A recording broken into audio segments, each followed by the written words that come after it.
Yes, അപ്പോൾ നമുക്ക് continue ചെയ്യാം. Next chapter cost audit program. സാധാരണ രീതിയിൽ ചെറിയ ചെറിയ കുറച്ച് കാര്യങ്ങൾ ഇതിനകത്ത് കിടപ്പുണ്ട്. ഓഡിറ്റ് നോട്ട്ബുക്ക് എന്താണ്, ഓഡിറ്റ് വർക്കിംഗ് പേപ്പേഴ്സ് എന്താണ്, അങ്ങനെ തുടങ്ങിയ കാര്യങ്ങൾ. പക്ഷേ എക്സാം പോയിന്റ് ഓഫ് വ്യൂവിൽ ചോദിച്ച് കാണാറുള്ളത് സെർട്ടൻ ചെക്ക് ലിസ്റ്റുകളാണ്. അതായത് നിങ്ങൾ ഇത് മാത്രം ചിന്തിച്ചാൽ മതിയേ. നിങ്ങളാണ് ഒരു ഓഡിറ്റിങ്ങിന് പോകുന്നതെന്ന് കരുതുക. സപ്പോസ് നിങ്ങൾ കുറച്ച് ട്രെയിനീസുമായിട്ടാണ് ഓഡിറ്റിങ്ങിന് പോകുന്നതെന്ന് കരുതുക. അപ്പോൾ ട്രെയിനീസിനോട് നിങ്ങൾ ഓരോ കോസ്റ്റ് സെൻറ്റർ ഇവാലുവേറ്റ് ചെയ്യാൻ പറയാം. അതായത് അവിടുത്തെ റോ മെറ്റീരിയലിൻ്റെ കോസ്റ്റ് പെർഫെക്റ്റ് ആണോ എന്ന് അറിയണം, അല്ലെങ്കിൽ അവിടുത്തെ ഏതെങ്കിലും ഓവർ ഹെഡുകളുടെ കോസ്റ്റ് പെർഫെക്റ്റ് ആണോ എന്ന് അറിയണം, അല്ലെങ്കിൽ അവരുടെ ഇലക്ട്രിസിറ്റി ബില്ല് കറക്റ്റ് ആണോ എന്ന് അറിയണം, അല്ലേ? സോ അവരുടെ ആ എക്സ്പെൻസുകൾ കറക്റ്റ് ആണോ എന്ന് നമുക്ക് എങ്ങനെ ഇവാലുവേറ്റ് ചെയ്യാൻ പറ്റും? അങ്ങനെ ഇവാലുവേറ്റ് ചെയ്യാൻ വേണ്ടിയിട്ട് ആസ് എ ഓഡിറ്റർ നിങ്ങൾ നിങ്ങളുടെ ട്രെയിനീസിന് സർട്ടൻ ചെക്ക് ലിസ്റ്റുകൾ കൊടുക്കുക. എടേ മോനെ നീ ചെന്നിട്ട് ഇന്ന കാര്യങ്ങൾ പെർഫെക്റ്റ് ആണോ എന്ന് നോക്കുക. സോ അത് പെർഫെക്റ്റ് ആണെങ്കിൽ സീരിയസ്ലി ആ പറയുന്ന കോസ്റ്റ് സെൻറ്ററിൻ്റെ ടോട്ടൽ കോസ്റ്റ് എന്ന് പറയുന്നത് പെർഫെക്റ്റ് ആയിരിക്കും. അങ്ങനെ ഓരോ കോസ്റ്റ് സെൻറ്ററിൻ്റെയും കോസ്റ്റുകൾ പെർഫെക്റ്റ് ആണോ എന്നറിയാൻ നമ്മളൊരു ചെക്ക് ലിസ്റ്റ് ക്രിയേറ്റ് ചെയ്യുന്ന പ്രോസസ്സിനെ കുറിച്ചാണ് നമുക്ക് ഈ ചാപ്റ്ററിനകത്ത് പഠിക്കാറുള്ളത്. മനസ്സിലായി? സോ ഓരോന്നും ഞാനൊരു ഒരു എളുപ്പ വഴി എന്നുള്ള രീതിയിലാണ് ഞാനിത് പ്രിപ്പയർ ചെയ്തിരിക്കുന്നത്. ദാറ്റ് മീൻസ് നിങ്ങളുടെ മെറ്റീരിയലിനകത്തുള്ള ഓർഡറിനകത്തല്ല ഇത് കിടന്നിരിക്കുന്നത്.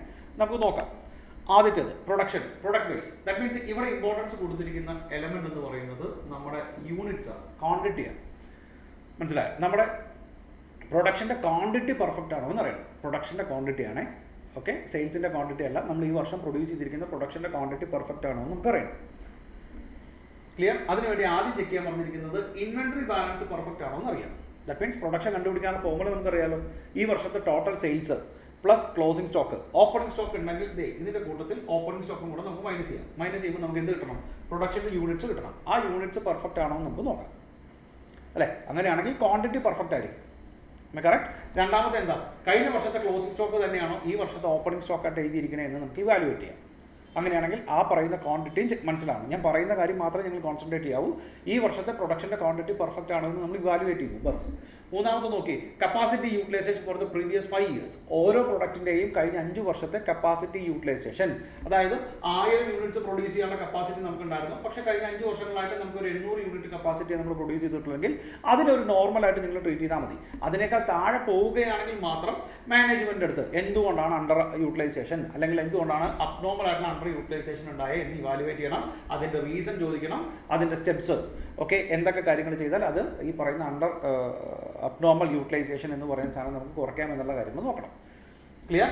ആൻഡ് അടുത്തത്, if addition to the capacity but the actual production is achieved is either equal to or less than the previous year. അങ്ങനെയാണെങ്കിലും മാനേജ്മെൻറ്റിൻ്റെ അടുത്ത് എന്തുകൊണ്ടാണെന്ന് വെക്കണം. അതായത് കഴിഞ്ഞ പ്രാവശ്യം വരെ 1000 യൂണിറ്റ് ആയിരുന്നു നമ്മുടെ മാക്സിമം കപ്പാസിറ്റി. നമ്മൾ 800 യൂണിറ്റ് ആണ് പ്രൊഡ്യൂസ് ചെയ്തിരിക്കുന്നത്. ഈ വർഷം നമ്മൾ ഒരു 200 യൂണിറ്റുടെ മിഷനറി കൂടെ നമ്മൾ ആഡ് ചെയ്തു.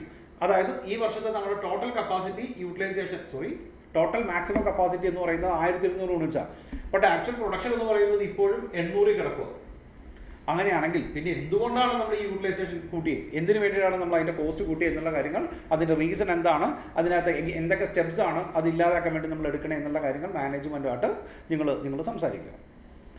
മനസ്സിലായി? ഇത്രയും കാര്യങ്ങളാണ് നമുക്ക് ഈ പറയുന്ന യൂണിറ്റ്സിൻ്റെ ചെക്ക് ലിസ്റ്റ് ആയിട്ട് പറഞ്ഞത്. ഏത് യൂണിറ്റ്സിൻ്റെ? പ്രൊഡക്ഷൻ യൂണിറ്റ്സിൻ്റെ. And the second one is called raw material കോസ്റ്റാണ്. മനസ്സിലായോ? ഒരു നമ്മുടെ കമ്പനിയുടെ റോ മെറ്റീരിയലിൻ്റെ ടോട്ടൽ കോസ്റ്റ്, ഈ വർഷത്തെ ടോട്ടൽ കോസ്റ്റ് പെർഫെക്റ്റ് ആണോ എന്നറിയാൻ വേണ്ടിയിട്ടുള്ള കാര്യങ്ങൾ. അതിനകത്ത് ആദ്യം നോക്കി ഇൻവെന്ററി ബാലൻസിങ് തന്നെ റോ മെറ്റീരിയലിൻ്റെ ഓപ്പണിംഗ് സ്റ്റോക്കിൻ്റെ കൂട്ടത്തിൽ പർച്ചേസ് മൈനസ് കൺസപ്ഷൻ കിട്ടുമ്പോൾ ക്ലോസിംഗ് സ്റ്റോക്ക് കിട്ടുന്നുണ്ടോ എന്ന് ചെക്ക് ചെയ്യാം. ക്ലിയർ? കമ്പയർ ചെയ്യാൻ വേണ്ടിയിട്ടാണ് നമ്മൾ ആ രീതിക്ക് നമ്മൾ പ്ലാൻ ചെയ്ത് റോ മെറ്റീരിയലിൻ്റെ കോസ്റ്റ് തന്നെ ഈ പറയുന്ന ഇൻവെന്ററി ബാലൻസിങ് പെർഫെക്റ്റ് ആണോ നോക്കാം. ഇനി റോ മെറ്റീരിയൽ ആകുമ്പോൾ പ്രൊഡക്ഷൻ ബേസ്ഡ് ആണ്. തീർച്ചയായിട്ടും അവിടെ ഏത് ചെക്ക് ചെയ്യേണ്ടി വരും? ഒരു ഇൻപുട്ട് ഔട്ട്പുട്ട് റേഷ്യോ, എത്ര യൂണിറ്റ്സ് ഇട്ടാലാണ് നമുക്ക് ഔട്ട്പുട്ട് ഉണ്ടാവണേ എന്നുള്ള കാര്യങ്ങൾ നമുക്ക് നോക്കാൻ വേണ്ടിയിട്ടാണ് ഇൻപുട്ട് ഔട്ട്പുട്ട് റേഷ്യോ നോക്കണേ. എന്നിട്ട് കഴിഞ്ഞ ഒരു 5 വർഷത്തെ ഇൻപുട്ട് ഔട്ട്പുട്ട് റേഷ്യോ നോക്കുക.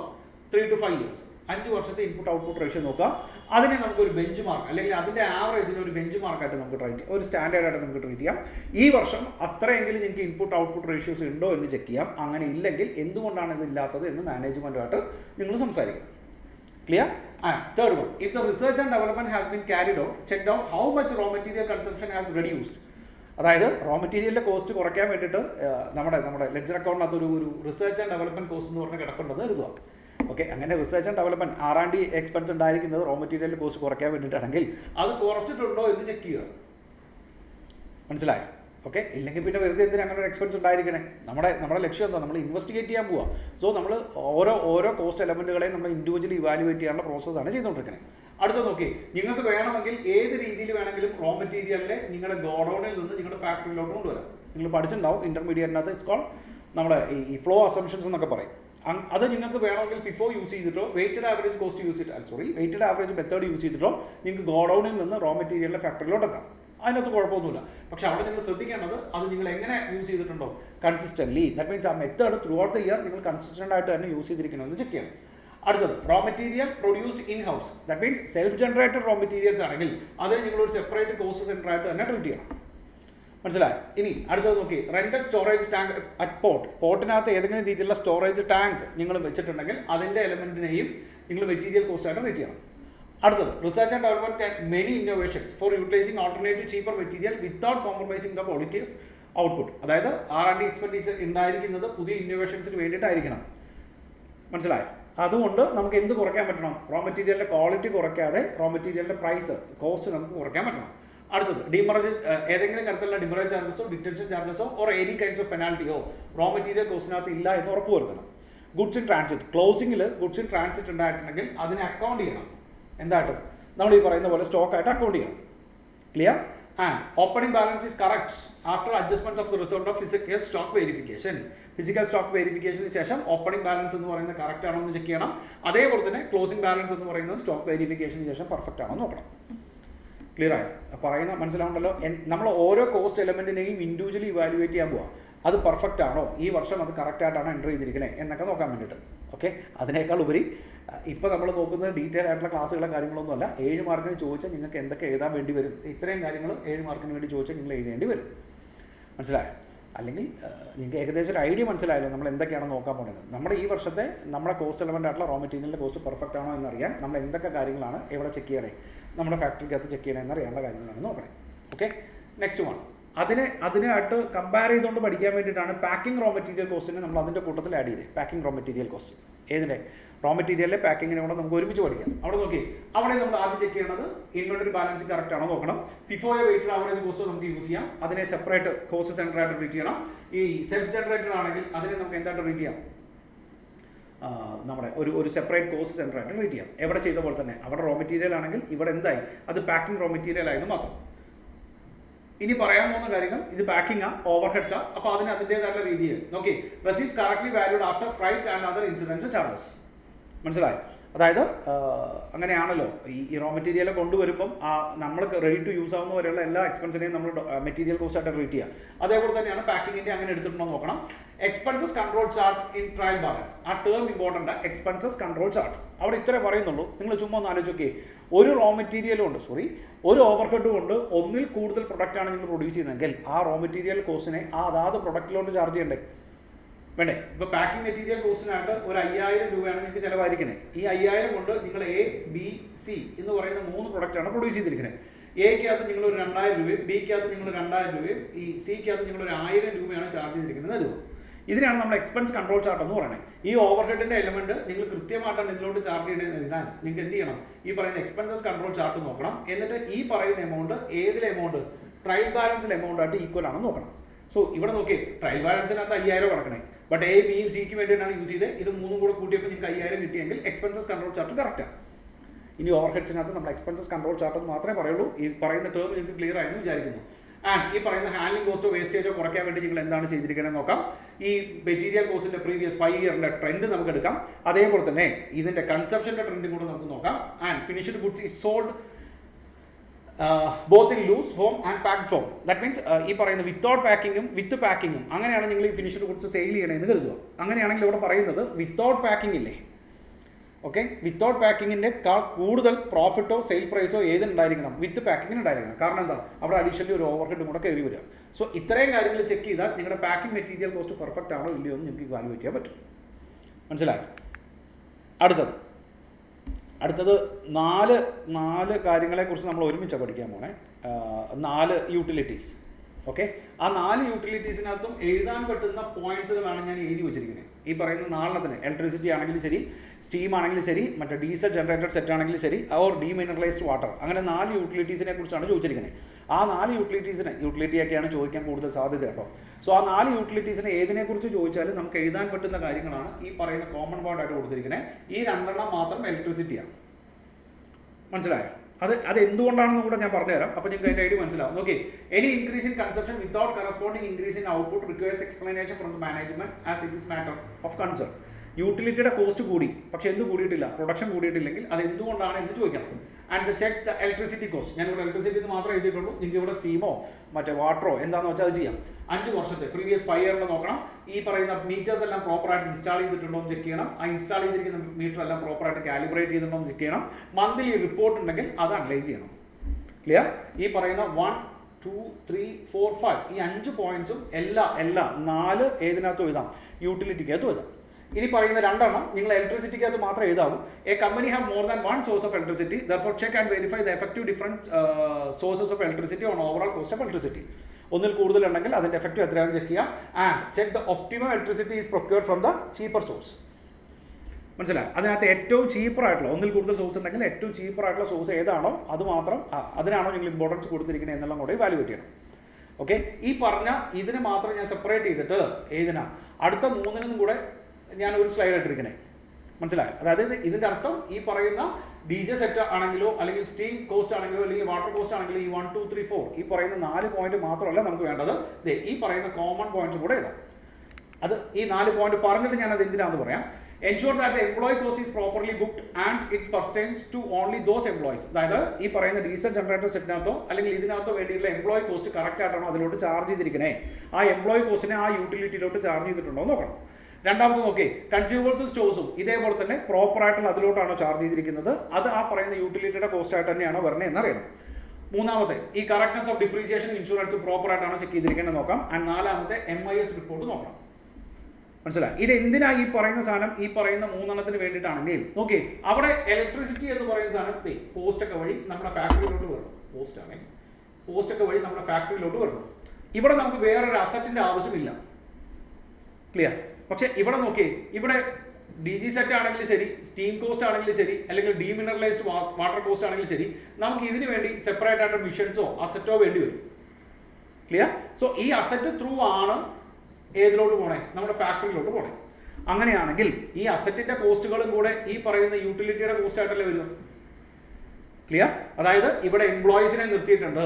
ഇവിടുത്തെ എംപ്ലോയിയുടെ കോസ്റ്റ് എന്ന് പറയുന്നത് ഫാക്ടറിയുടെ എംപ്ലോയി കോസ്റ്റ് അല്ല, പകരം യൂട്ടിലിറ്റിയുടെ എംപ്ലോയി കോസ്റ്റാണ്. സോ ഈ എംപ്ലോയി കോസ്റ്റ് കൂടെ ആഡ് ചെയ്ത് വേണം നമുക്ക് യൂട്ടിലിറ്റി കൂടെ ചാർജ് ചെയ്യാൻ.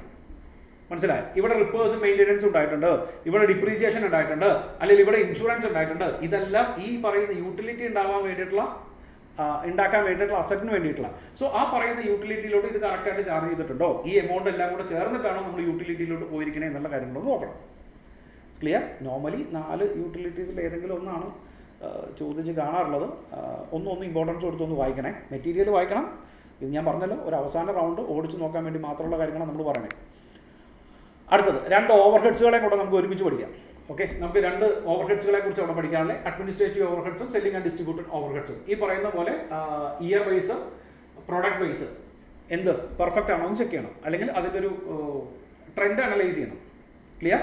ആൻഡ് സെക്കൻഡ് എന്ന് പറയുന്നത് അപ്പോർഷൻമെന്റ് ഉണ്ടാവുമല്ലോ.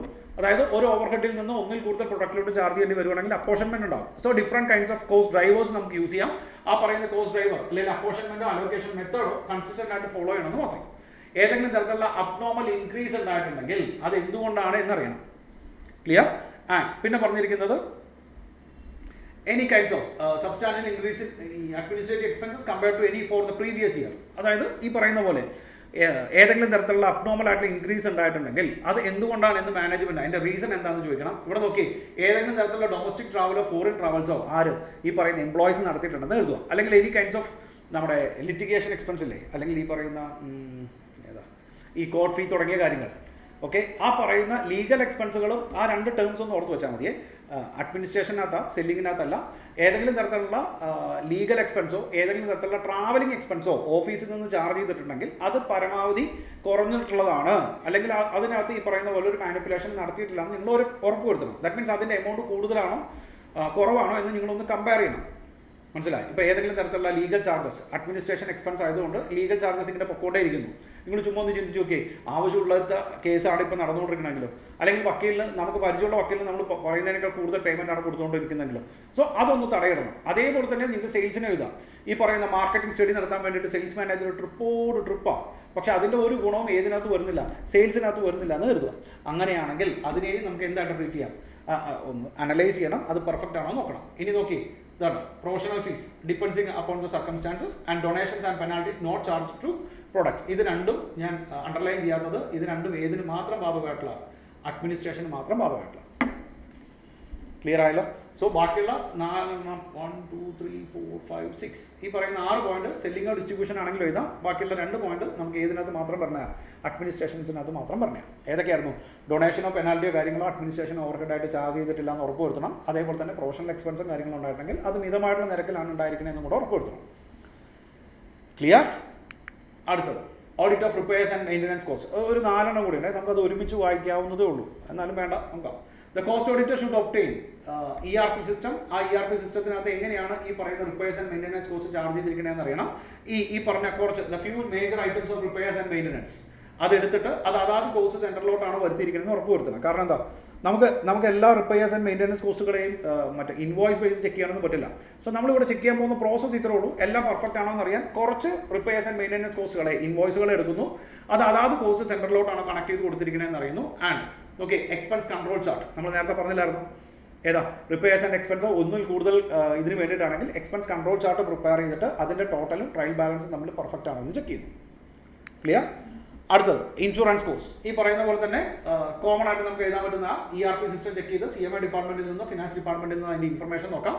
ഈ പറയുന്ന പോലെ ഏതൊക്കെ രീതിയിൽ ആദ്യത്തെ കേസിനകത്ത് നമ്മളോട് പറയുന്നത് കണ്ടോ, കോസ്റ്റ് സെൻട്രൽ വൈസ് എക്സ്പെൻസസ് ആണെങ്കിൽ രണ്ടാമത്തെ അതിനകത്ത് പ്രത്യേകിച്ചൊന്നുമില്ല, പ്രൊഡക്റ്റ് വൈസ് എക്സ്പെൻസ് ആയിട്ട് ചാർജ് ചെയ്യുന്നത്.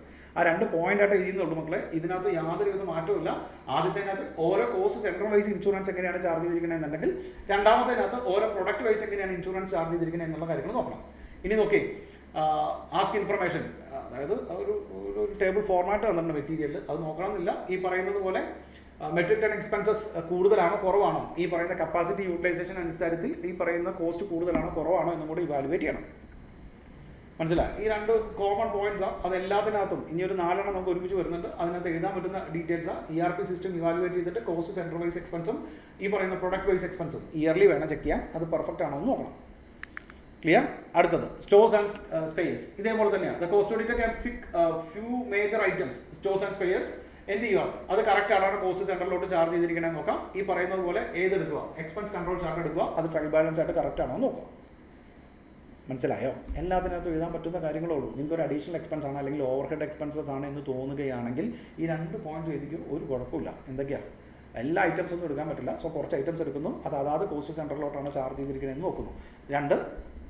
2 എക്സ്പെൻസ് കൺട്രോൾ ചാർട്ട് പ്രിപ്പയർ ചെയ്യുന്നു, അത് ട്രയൽ ബാലൻസിലോട്ടുള്ള അല്ലെങ്കിൽ അതിൻ്റെ ടോട്ടൽ എമൗണ്ട് ട്രയൽ ബാലൻസിലുള്ളതാണോ എന്ന് ചെക്ക് ചെയ്യുന്നു. ധൈര്യമായിട്ട് എഴുതിക്കും. അവിടെ ഇരുന്നിട്ട് എക്സാം പോയിന്റ് ഓഫ് വ്യൂ ഇരുന്നിട്ട് എന്തെങ്കിലും ടെൻഷനായിട്ട് തോന്നുകയാണെങ്കിൽ ഈ പറയുന്ന സാധനം ചോദിച്ചിട്ടുണ്ടെങ്കിൽ എക്സ്പെൻസ് ആണെങ്കിൽ 2 എഴുതിക്കോ, ഒരു തെറ്റുമില്ല. ക്ലിയർ? അടുത്തത് ഡിപ്രീസിയേഷൻ കോസ്റ്റ്. ഈ പറയുന്ന പോലെ ERP സിസ്റ്റം നോക്കുന്നു, ഇതുണ്ടോ product wise cost central wise ഡിപ്രീസിയേഷൻ്റെ ചാർജ് കറക്റ്റ് ആണോ എന്ന് ചെക്ക് ചെയ്യുന്നു. പിന്നെ മറ്റേതെല്ലാം എഴുതാവുന്നതേ ഉള്ളൂ. ഏതാ, ഒന്നിൽ കൂടുതൽ കോസ്റ്റ് സെൻറ്ററിലോട്ടാണെങ്കിൽ അത് പ്രോപ്പറായിട്ടാണോ ചാർജ് ചെയ്തിരിക്കണമെന്ന് നോക്കണം.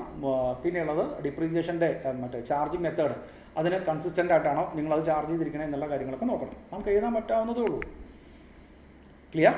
അടുത്തത് എംപ്ലോയി കോസ്റ്റ്. ഓക്കെ, നമുക്ക് ഈ പറയുന്ന ഒന്നുമായിട്ട് കമ്പയർ ചെയ്ത് പഠിക്കാൻ പറ്റാത്തതുകൊണ്ട് അതിനെ സെപ്പറേറ്റ് ആയിട്ട് കൊടുത്തേ. എംപ്ലോയീസിൻ്റെ cost, number of employees, cost per employees for the previous 5 year നമുക്ക് ചെക്ക് ചെയ്യണം. എന്ത് മനസ്സിലാക്കാൻ വേണ്ടി? ട്രെൻഡ് മനസ്സിലാക്കാൻ വേണ്ടി. എന്നിട്ട് അത് ഇപ്രാവശ്യത്തെ ഇതുമായിട്ട് നമുക്ക് കമ്പയർ ചെയ്യാം. ഇനി മെട്രിക് ടൺ ഓഫ് പ്രൊഡക്ഷൻ യൂണിറ്റ്സിൻ്റെ അടിസ്ഥാനത്തിൽ നമുക്ക് കഴിഞ്ഞ 5 വർഷത്തെ എംപ്ലോയി കോസ്റ്റ് നമുക്ക് ചെക്ക് ചെയ്യാം. ഈ പറയുന്ന പേറോൾ ഉണ്ടോ എന്ന് ചെക്ക് ചെയ്യണം. ഒരു കോസ്റ്റ് സെൻറ്ററിൽ നിന്ന് വേറൊരു കോസ്റ്റ് സെൻറ്ററിലോട്ടാണ് കൊണ്ടുപോകുന്നുണ്ടെങ്കിൽ അവിടെ പേറോൾ ചെക്ക് ചെയ്യണം. നമ്പർ ഓഫ് എംപ്ലോയീസ് കൂടി, പക്ഷേ ഈ പറയുന്ന പോലെ പ്രൊഡക്ഷനോ അതിൻ്റെ ഡീറ്റെയിൽസോ കൂടിയിട്ടില്ലെങ്കിൽ എന്തുകൊണ്ടാണ് അത് കൂടി എന്നുള്ള കാര്യങ്ങൾ നോക്കണം. മനസ്സിലായോ? സോ ഓഡിറ്റ് ആയിക്കൊണ്ടിരിക്കുക, ഓരോ കാര്യങ്ങളും നിങ്ങൾ ഇൻവെസ്റ്റിഗേറ്റ് ചെയ്തുകൊണ്ടിരിക്കുക. നമ്മൾ പക്ഷേ അത്രയും ഡീറ്റെയിൽ ആയിട്ട് പറയുന്നില്ല. നിങ്ങൾ എക്സാം പോയിന്റ് ഓഫ് വ്യൂ ഇങ്ങനെ എന്തെങ്കിലും ചോദിക്കുകയാണെങ്കിൽ 7 മാർക്കിന് എന്തെങ്കിലും ചോദിക്കുമെന്ന് ഞാൻ പ്രതീക്ഷിക്കുന്നു. ചോദിക്കുകയാണെങ്കിൽ നിങ്ങൾ എഴുതാൻ വേണ്ടിയിട്ടുള്ള കാര്യങ്ങൾ. ക്ലിയർ? And sales value. സെയിൽസിനെ ഈ പറയുന്ന നമ്മുടെ കോസ്റ്റ് ഷീറ്റിനകത്ത് വരുന്നതാണല്ലോ സെയിൽസ്. ആ സെയിൽസിനെ കൂടെ നമ്മൾ എങ്ങനെയാണ് ചെയ്യേണ്ടത് എന്നുള്ള കാര്യങ്ങൾ നോക്കണേ. Check the efforts of increasing sale realisation to absorb any increasing variable cost so that the product contribution and margin. അതായത് വേരിയബിൾ കോസ്റ്റ് കൂടുന്നതിനനുസരിച്ച് സെല്ലിംഗ് പ്രൈസ് കൂടെ നമുക്ക് കോൺട്രിബ്യൂഷൻ എന്ന് പറയുന്ന സാധനം മെയിൻറ്റെയിൻ ചെയ്യാൻ പറ്റിയിട്ടുണ്ടെന്ന് ഉറപ്പുവരുത്തുക. ക്ലിയർ? ഏത് കൂടിയിട്ടുണ്ടെങ്കിൽ, വേരിയബിൾ കോസ്റ്റ് കൂടിയിട്ടുണ്ടെങ്കിൽ. അടുത്തത് രണ്ടാമതെന്ന് പറയുന്നത് more orders for the production with higher contribution. അതായത് കൂടുതൽ കോൺട്രിബ്യൂഷൻ തരുന്ന പ്രൊഡക്റ്റുകൾ കൂടുതൽ സെയിൽ ചെയ്യാൻ ശ്രമിച്ചിട്ടുണ്ടോ എന്ന് നോക്കാം. ലോ കോൺട്രിബ്യൂഷൻ പ്രൊഡക്റ്റിനേക്കാൾ കൂടുതൽ ഹൈ കോൺട്രിബ്യൂഷൻ പ്രൊഡക്റ്റാണ് നമ്മൾ സെയിൽ ചെയ്തിരിക്കുന്നതെന്ന് ഉറപ്പുവരുത്തുക. ആൻഡ് പ്രൊഡക്ഷൻ കപ്പാസിറ്റി കൂട്ടിയിരിക്കുന്നത് ലോ കോൺട്രിബ്യൂഷൻ അല്ല, ഹൈ കോൺട്രിബ്യൂഷൻ എന്നുള്ള രീതിക്ക് മാത്രമായിരിക്കണം. ഇൻവെന്ററി ബാലൻസ്, സെയിൽസ് ആണ്, യൂണിറ്റ്സ് ആണ്, തീർച്ചയായിട്ടും ഇൻവെന്ററി ബാലൻസും കൂടെ ചെക്ക് ചെയ്യാം. ഈ പറയുന്ന പോലെ increasing production or sales quantity കൂടിയിട്ടുണ്ട്, ബട്ട് സെയിൽസ് റിയലൈസേഷൻ എമൗണ്ട് കൂടിയിട്ടില്ലെങ്കിൽ അത് എന്തുകൊണ്ടാണെന്ന് കൂടെ ഉറപ്പുവരുത്തണം. മനസ്സിലായി? സെയിൽസ് എഴുതുമ്പോൾ നിങ്ങൾക്ക് ക്വാണ്ടിറ്റി ആയതുകൊണ്ട് ഇൻവെന്ററി ബാലൻസിങ് എന്ന് പറയുന്ന സാധനം ഏതാ? ക്ലിയർ? പിന്നെ നിങ്ങളുടെ മനസ്സിൽ വരേണ്ടത് കോൺട്രിബ്യൂഷൻ എന്ന് പറയുന്ന സാധനം. കുറേ സെയിൽസ് കൂട്ടിയിട്ട് കാര്യമില്ല, കോൺട്രിബ്യൂഷൻ കൂടുതൽ കിട്ടുന്നതിനാണ് നിങ്ങളത് കൂട്ടിയിരിക്കുന്നതെന്ന് ഉറപ്പുവരുത്തണം. അങ്ങനെയുള്ള കാര്യങ്ങളെല്ലാം നിങ്ങൾക്ക് സെയിൽസിനകത്ത് എഴുതാം. ക്ലിയർ? ഇനി ഇതെല്ലാം നിങ്ങൾ അതിനകത്തോട്ട് കിടന്നിട്ടാണ്, ഏതിനകത്ത് നിങ്ങൾ ആ ഫാക്ടറിക്കകത്ത് കിടന്ന് നിങ്ങളുടെ കയ്യിൽ കിട്ടിയിരിക്കുന്ന ലെഡ്ജർ വെച്ചിട്ടാണ് നിങ്ങൾ ഇത് പെർഫെക്റ്റ് ആണോ നോക്കണേ. പക്ഷേ നിങ്ങൾ കോസ്റ്റ് ഓഡിറ്റിംഗ് വിടും. ഏത് ഓഡിറ്റിംഗ് ചെയ്യാനും നമുക്ക് പ്രൈമറി ആയിട്ട് 2 ഡീറ്റെയിൽസ് വേണം വേണ്ടേ? കമ്പനീനെ കുറിച്ച് നമുക്ക് അറിയണ്ടേ? അപ്പോൾ അതിനുവേണ്ടി നമ്മൾ കമ്പനിയുടെ അഡ്മിനിസ്ട്രേഷനിൽ കയറണം, ഓക്കെ, അല്ലെങ്കിൽ ഓഫീസിൽ കയറണം. അവിടെയാണ് 2 കാര്യങ്ങൾ പറഞ്ഞിരിക്കുന്നത്. നിങ്ങൾ കണ്ടിന്യൂസ് ആയിട്ട് ഒരു സ്ഥാപനത്തിൻ്റെ തന്നെ ഓഡിറ്റർ ആണെന്ന് വിചാരിക്കുക. അങ്ങനെയാണെങ്കിൽ ഫസ്റ്റ് ടൈം ഒരു വൺ ടൈം ഇൻഫർമേഷൻ എന്ന് പറഞ്ഞിട്ട് ഇപ്പോൾ എ ലിമിറ്റഡ് ആണ് നിങ്ങൾ ഓഡിറ്റിങ്ങിന് ഏൽപ്പിക്കുന്നത്. എ ലിമിറ്റഡിനകത്ത് ഈ വർഷം നിങ്ങൾ ആദ്യമായിട്ടാണ് കയറുന്നതെന്ന് വിചാരിക്കുക. അങ്ങനെയാണെങ്കിൽ എ ലിമിറ്റഡിൻ്റെ ഡീറ്റെയിൽസ് നിങ്ങൾക്ക് അറിയേണ്ടത്. അതിനാണ് നമ്മൾ എന്തെന്ന് പറയുന്നത്, വൺ ടൈം ഇൻഫർമേഷൻ എന്ന് പറയുന്നത്. ഏതൊക്കെയാണ് നോക്കി? എ ലിമിറ്റഡിൻ്റെ ഓർഗനൈസേഷൻ ചാർട്ട് എങ്ങനെയാണ്, പ്രോസസ് ഓഫ് മാനുഫാക്ചറിങ് എങ്ങനെയാണ്, അതിൻ്റെ ബ്ലൂ പ്രിന്റ് എങ്ങനെയാണ്, ലിസ്റ്റ് ഓഫ് കോസ്റ്റ് സെൻറ്റേഴ്സ് ഏതൊക്കെയാണ്, മിഷനറി ഡീറ്റെയിൽസ്, അതിൻ്റെ കപ്പാസിറ്റി, കോസ്റ്റ് സെൻറ്റർ ഏതൊക്കെയാണ്, സ്റ്റാൻഡേർഡ് കോസ്റ്റിൻ്റെ ഡീറ്റെയിൽസ്, പ്രോസസ്സിൻ്റെ ഡീറ്റെയിൽസ്, പാക്കിംഗ് മെറ്റീരിയലിൻ്റെ ഡീറ്റെയിൽസ്, പൊല്യൂഷൻ കൺട്രോളിൻ്റെ മെഷേഴ്സ്. അങ്ങനെ ആ ഒരു വൺ ടൈം എന്നുള്ള രീതിയിൽ മനസ്സിലായോ? ആ പറയുന്ന കമ്പനിയുടെ കറക്റ്റ് ഡീറ്റെയിൽസ് മനസ്സിലാക്കാൻ വേണ്ടിയിട്ടുള്ള കാര്യങ്ങൾ ചെക്ക് ചെയ്യാൻ വേണ്ടിയിട്ടുള്ളതാണ് വൺ ടൈം ഇൻഫർമേഷൻ ആയിട്ട് നമ്മൾ നോക്കണേ. രണ്ടാമത് നോക്കി, താങ്ക്സ് പറയാൻ പറ്റേ. രണ്ടാമത്തത് കറണ്ട് ഓഡിറ്റ് പീരീഡിനകത്ത് വേണ്ട കാര്യങ്ങൾ. അതെന്തൊക്കെയായിരിക്കും? ഈ വർഷത്തെ ട്രയൽ ബാലൻസും P&L അക്കൗണ്ട് ബാക്കിയുള്ള കാര്യങ്ങൾ, ഈ വർഷത്തെ ഇൻവെന്ററി ഡീറ്റെയിൽസ്, കോസ്റ്റ് സെന്ററിന്റെ അതിന്റെ ഇൻഡിവിജ്വലിന്റെ ഡീറ്റെയിൽസ്, റോ മെറ്റീരിയലിന്റെ കൺസെപ്ഷൻ ഡീറ്റെയിൽസ്, കെമിക്കൽ അല്ലെങ്കിൽ യൂട്ടിലിറ്റി ഡീറ്റെയിൽസ്, ഈ പറയുന്ന packing material cost. That means ഇതെല്ലാം നമുക്ക് കോസ്റ്റ് ഷീറ്റ് തയ്യാറാക്കാൻ ആവശ്യമായിട്ടുള്ള കാര്യങ്ങളാണ് അല്ലേ? ഈ വർഷത്തെ കോസ്റ്റ് ഓഡിറ്റിംഗ് നടത്തണമെങ്കിൽ, കോസ്റ്റ് ഷീറ്റ് തയ്യാറാക്കണമെങ്കിൽ നമുക്ക് ഈ വർഷത്തെ കാര്യങ്ങളെല്ലാം ചെക്ക് ചെയ്തേ പറ്റും. Clear? So in my expectation നിങ്ങൾ 2 രീതിയിലുള്ള ക്വസ്റ്റ്യൻസ് പ്രതീക്ഷിക്കാം. ഒന്നില്ലെങ്കിൽ ഈ പറയുന്ന നമ്മൾ ലാസ്റ്റ് പഠിച്ച 2 സ്ലൈഡ്, ഓക്കെ, കറണ്ട് ഇയറിലെ ഏതൊക്കെ ഡീറ്റെയിൽസ് ആണ് വേണ്ടത്, അല്ലെങ്കിൽ ഈ പറയുന്ന വൺ ടൈം എന്നുള്ള രീതിയിൽ ഏതൊക്കെയാണ് വേണ്ടത്. അതർവൈസ് നമ്മുടെ ചെക്ക് ലിസ്റ്റൊക്കെ നിങ്ങൾക്ക് എഴുതാവുന്നതേ ഉള്ളൂ. ഞാനൊരു ഓവറോൾ ഐഡിയ തന്നിട്ടുണ്ടെന്ന് മാത്രം. ആ പറയുന്ന കുറച്ച് കാര്യങ്ങൾ നിങ്ങളൊന്ന് കമ്പയർ ചെയ്ത് പഠിച്ചാൽ മതി. ഏതാ? റോ മെറ്റീരിയലും പാക്കിംഗ് റോ മെറ്റീരിയലും കൂടെ ഒന്ന് ഒരുമിച്ച് പഠിച്ചോ. പിന്നെ സെയിൽസ് ആൻഡ് ഡിസ്ട്രിബ്യൂഷൻ, അഡ്മിനിസ്ട്രേഷൻ, ഓവർഹെഡ്സും അത് 2 കൂടെ ഒരുമിച്ച് പഠിച്ചോ. 4 യൂട്ടിലിറ്റീസിനെ കൂടെ കമ്പയർ ചെയ്ത് ഒരുമിച്ച് പഠിച്ചോ. അങ്ങനെ ആകുമ്പോൾ പെട്ടെന്ന് അങ്ങ് തീരും, നിങ്ങൾക്കൊരു ഐഡിയ കിട്ടും. ക്ലിയർ? അടുത്ത വീഡിയോയിൽ നമുക്ക് അടുത്ത ചാപ്റ്ററായിട്ട് കാണാം. ഓക്കെ.